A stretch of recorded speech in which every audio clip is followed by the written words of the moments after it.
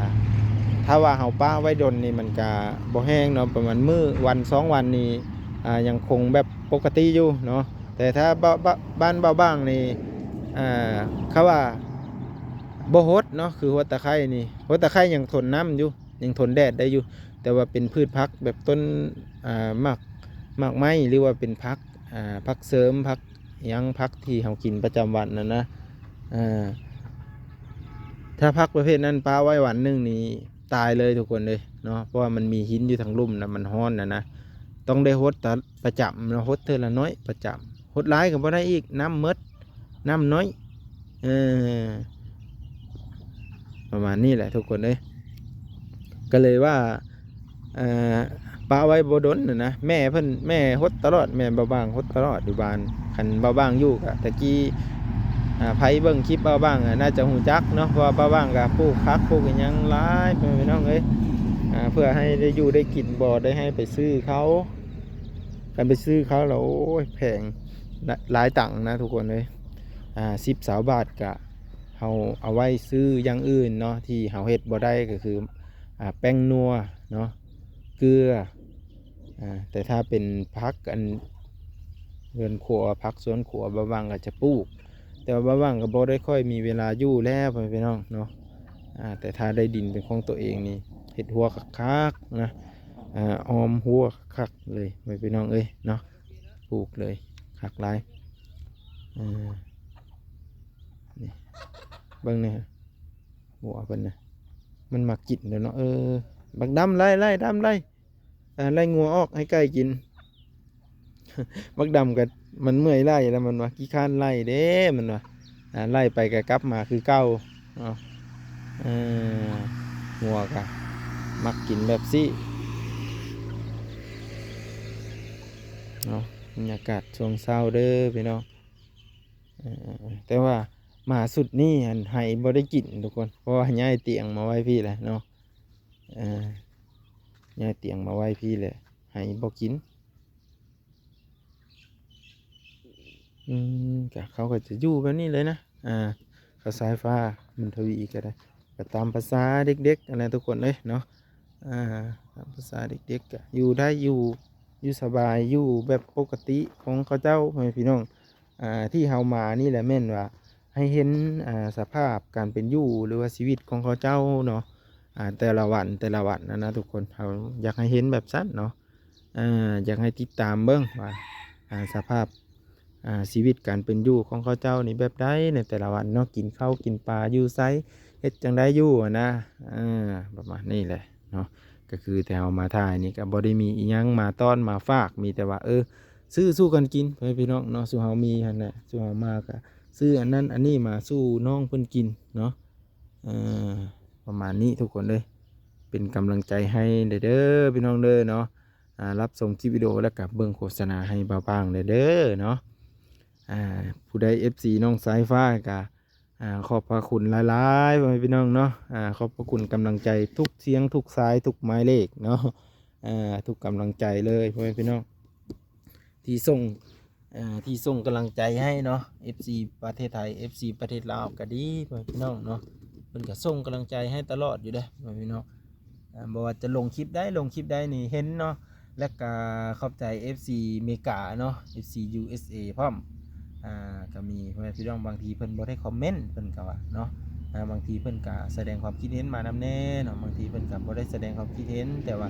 รับชมให้แล้วก็เบิ่งโฆษณาให้เนาะ FC ประเทศไทยก็คือกันเพิ่นว่าดูให้อยู่เด้อแต่ว่าบ่ได้คอมเมนต์เนาะดูโฆษณาให้พร้อมเพิ่นว่าเนาะบางก็ได้ยินแนวนั้นก็ดีใจพี่น้องเนาะดีใจหลายพี่น้องเนาะก็รอติดตามเบิ่งว่าเฮาสิเฮ็ดภารกิจอีหยังในตอนต่อไปเนาะก็บางอยากให้ติดตามไว้แล้วก็เป็นกำลังใจให้เนาะบางทีครอบครัวอื่นเนาะบางไปถ่ายให้เห็นก็แสดงความคิดเห็นได้พี่น้องเนาะก็มีหลายครอบครัวอยู่ดอกที่ว่าไปเนาะบางครอบครัวบางก็บ่ได้เข้าไปถ่ายนะพี่น้องเนาะ อ่าคือถ้าเป็นไปได้ก็อยากให้ FC พ่อแม่พี่น้องช่วยคอมเมนต์มาให้กำลังใจคนละเล็กคนละน้อยเนาะคนละหนึ่งกำลังใจจาก FC น้องสายฟ้าน้องบาบังขอบพระคุณเพื่อทุกคนเด้อพี่น้องวิดีโอหน้าพอกันใหม่คลิปนี้ก็คือให้น้องสายฟ้าเกลือใกล้สำเร็จแล้วพ่อแม่พี่น้องเนาะกะไก่เพิ่นก็เริ่มใหญ่ขึ้นทุกวันเนาะพ่อแม่พี่น้องถ้าเอาเกลือทุกวันนี้รับประกันเลยไก่บ่เสียไก่กะโตไวเนาะFC มีความคิดเห็นจะไหนก็ช่วยคอมเมนต์มาได้วิดีโอหน้าพอกันใหม่คลิปนี้บาบังขอกล่าวคำว่าสวัสดีครับพี่น้อง